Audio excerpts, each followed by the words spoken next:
pessoal, hoje vamos aprender a fazer um simples origami de caranguejo. Vamos lá? Olha, pessoal, fazer assim, dobrando a folha,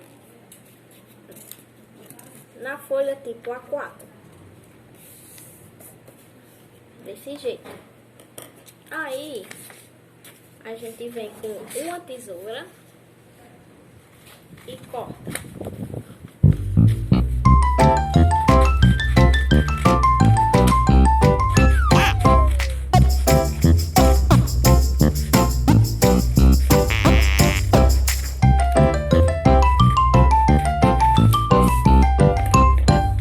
Cortamos, pessoal. No quadrado. Fazemos assim. E depois assim.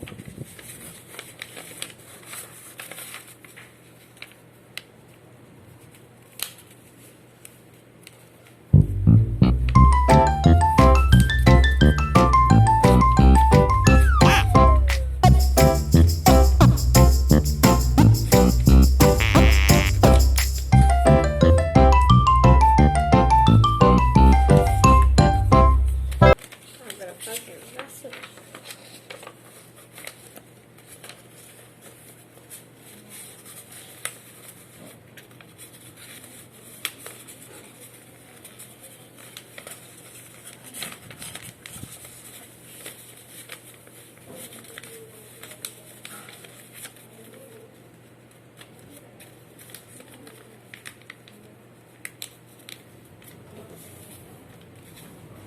Assim.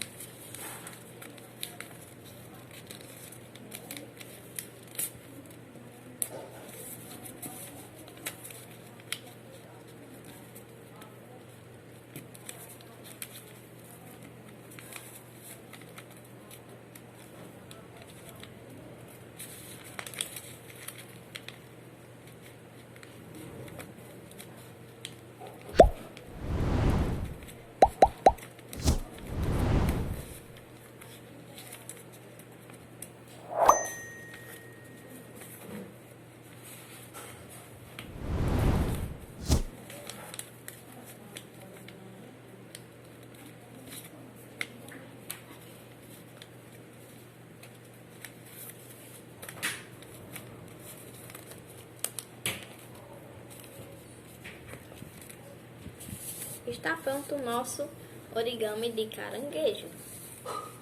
E agora é só pintá-lo da cor que quiser. E por hoje só, pessoal. Tchau!